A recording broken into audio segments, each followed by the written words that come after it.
जय बिहार दोस्तों, example news analysis programme में आप सभी का स्वागत है। आज के लेक्चर में हम लोग बात करेंगे पंडित जवाहरलाल नेहरू जी के बारे में, जिनको आधुनिक भारत के निर्माता के रूप में हम लोग जानते हैं। हाल ही में चर्चा में रहने का रीजन है कि इनकी जो है 27 मई को जो है पुण्यतिथि मनाया गया है, जो कि इस वर्ष यानी कि 2023 में 59वीं पुण्यतिथि मनाया गया। तो इनके इतिहास के बारे में जानेंगे, इनसे संबंधित जो भी सवाल आपके एग्जाम में आने की संभावना बनता है तो उसके बारे में हम लोग चर्चा करेंगे। तो चलिए लेक्चर को स्टार्ट करते हैं। मेरा नाम है राजू सर, बिहार वाले। तो सबसे पहले जानेंगे कि इनका जन्म कहां पे हुआ था। तो यहां पर देख सकते हैं, तो पंडित जवाहरलाल नेहरू जी की पुण्यतिथि पर यह विशेष स्पेशल वीडियो जो कि एग्जाम्पल परिवार की तरफ से आप लोगों के लिए लेकर आया हूं। जहां पे जन्म की बात करें तो 14 नवंबर 1889 में जो है इनका इलाहाबाद उत्तर प्रदेश में, जो कि इलाहाबाद को अब वर्तमान समय में हम लोग क्या नाम से जानते हैं, प्रयागराज के नाम से जानते हैं। वहीं मृत्यु की अगर बात किया जाए कि इनकी मृत्यु कब हुआ था, तो 27 मई 1964 को दिल्ली में हुआ था। इसी कारण तो अगर बात करें कि 27 मई को यानी कि 2023 में अगर देखा जाए तो ये 59वीं पुण्यतिथि हो जाएगा। निधन को हम लोग क्या बोलते हैं प्यारे साथी, तो 59वीं पुण्यतिथि के रूप में मनाया गया। तो ये भी आप लोग को याद रखना है। बीते 27 मई को इनका जो है पुण्यतिथि, इसी कारण में सोचा कि इससे संबंधित बीपीएससी अकॉर्डिंग या बिहार से जुड़े हुए जितने भी एग्जाम देते हैं वहां पर क्या क्या सवाल बनने की संभावना बनते हैं उसको हम लोग यहाँ पे चर्चा करेंगे। पिताजी का नाम की अगर बात करी जाए तो मोतीलाल नेहरू देखने को मिलेंगे।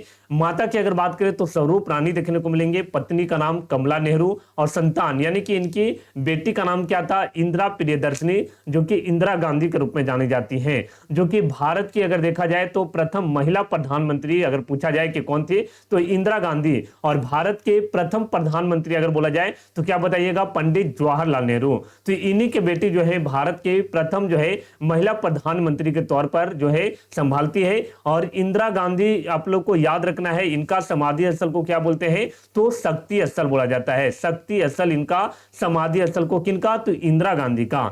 इनका समाधि स्थल यानी कि पंडित जवाहरलाल नेहरू का समाधि स्थल को क्या बोलते हैं, शांति वन बोला जाता है, जो कि दिल्ली में देखने को मिलेगा। अमूमन तौर पे आप देखते हैं कि जितने भी जो समाधि स्थल होते हैं जो महान स्वतंत्रता सेनानी का, उनका दिल्ली में ही देखने को मिलता है। मगर कुछ अपवाद में भी है, जैसे एग्जाम्पल के तौर पे डॉक्टर राजेंद्र प्रसाद की अगर बात करें प्यारे साथी, तो इनका कहां पे देखने को मिलेगा, डॉक्टर राजेंद्र प्रसाद को महाप्रयाण घाट बोलते हैं, जो कि आप लोगों को कहां देखने को मिलता है, तो पटना में देखने को मिलेगा।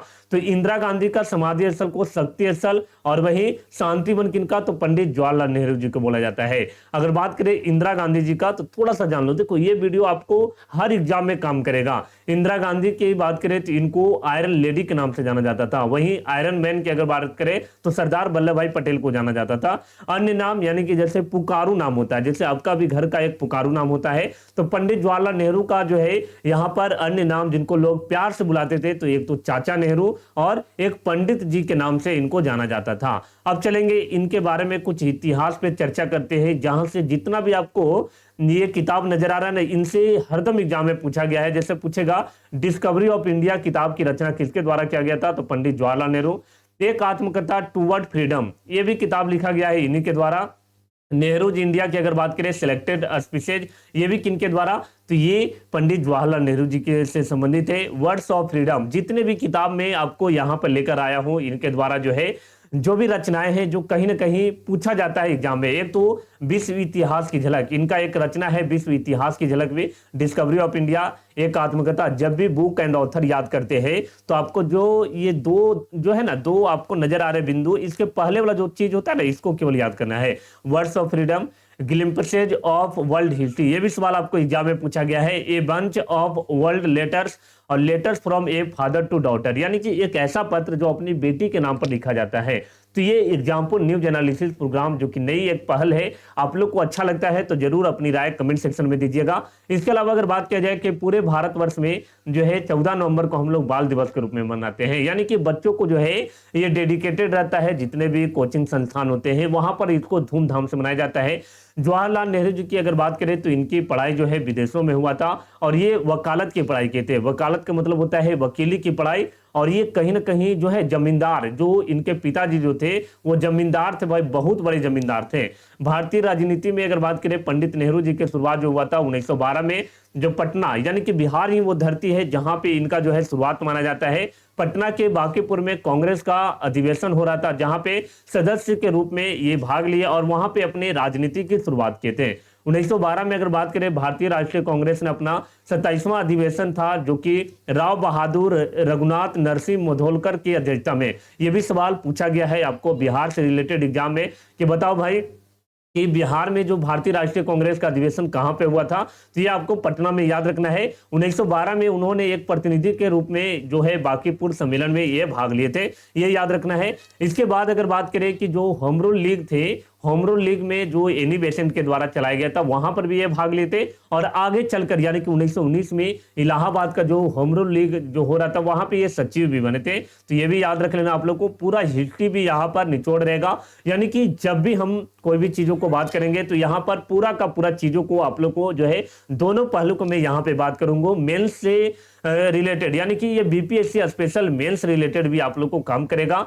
और महात्मा गांधी से ये मिले भी थे, बहुत काफी जो है उनसे प्रेरित भी होते। 1920 का वो समय था जब उत्तर प्रदेश के प्रतापगढ़ का वो जिला था जहां पे पहले किसान मार्च का आयोजन किया गया था, वहां पर इनके द्वारा नेतृत्व किया गया था। 1920 से 22 के असहयोग आंदोलन के सिलसिले में उन्हें 2 बार जेल भी जाना पड़ा, यानी कि टोटल मिलाकर तो बहुत बार जेल किए, मगर असहयोग आंदोलन के दौरान जो है 2 बार उनको जेल जाना पड़ा था। इसके अलावा अगर बात करें 1930 और 1940 के दशक में अगर बात करें तो सबसे जो है प्रमुख नेता के रूप में उभर के आए थे।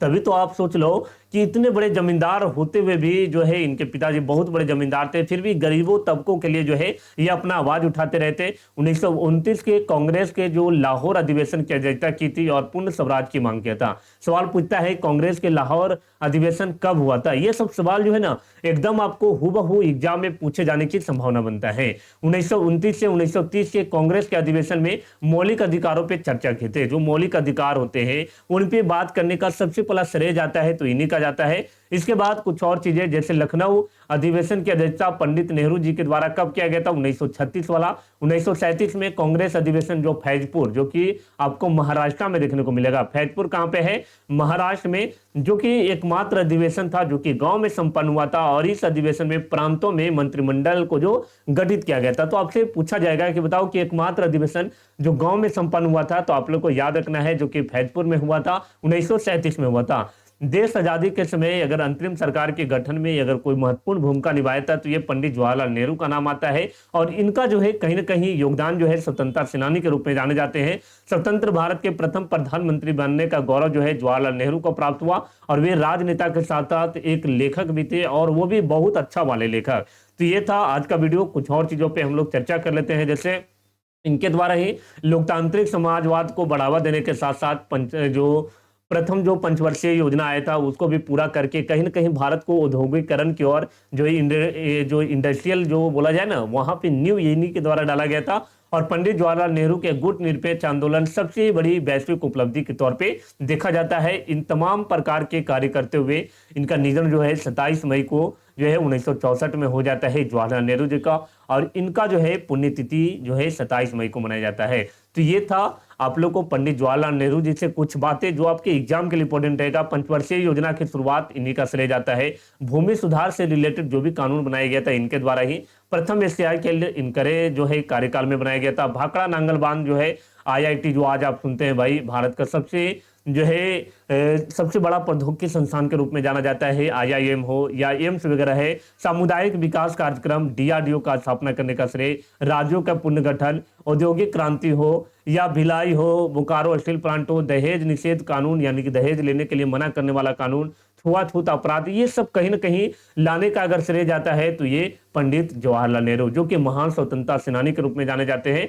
और ये है आप लोग को जब भी मैं सेशन को जो एग्जाम्पल न्यूज एनालिसिस प्रोग्राम कराऊंगा तो इसमें 2 ऐसे सवाल कराऊंगा हर टॉपिक से जो आपके एग्जाम के लिए इंपॉर्टेंट है। यह देखो BPSC 66 में पूछा गया था और जो आज के सेशन में मैं बताया हूं, इसका आंसर आप लोग को कमेंट सेक्शन में करना है। जितने भी प्यारे साथी देख रहे हैं एक बार बताना कैसा लग रहा है ये वीडियो। ये रेगुलर ये सेशन आप लोग के लिए आएगा। बिहार में पहला कांग्रेस सत्र कहां आयोजित किया गया था, इसका राइट आंसर आप लोग को कमेंट सेक्शन में देना है। जवाहरलाल नेहरू को भारतीय राष्ट्रीय कांग्रेस के लाहौर अधिवेशन का अध्यक्ष कब चुना गया था, तो ये दोनों सवाल का आंसर आप लोग को कमेंट सेक्शन में करना है। तो ये था पूरा का पूरा वीडियो जो कि पंडित जवाहरलाल नेहरू से संबंधित था, जो कि आपके आगामी एग्जाम को ध्यान में रखकर और हाल ही में सुर्खियों में रहे थे, तो हमने सोचा कि इस वीडियो को कवर कर देता हूं। तो इसी तरह के मोर इन्फॉर्मेटिव वीडियो के लिए आप लोग जरूर सब्सक्राइब कर लीजिए बीपीएससी एग्जामपुर को, और एग्जामपुर परिवार से जुड़ने के लिए आप लोग जो है प्ले स्टोर पे जाइएगा और ऑफिशियल एप्लीकेशन को जरूर डाउनलोड करिएगा। तो मिलते हैं अगले वीडियो में, तब तक आप लोग देखते रहिए बीपीएससी एग्जामपुर। जय बिहार।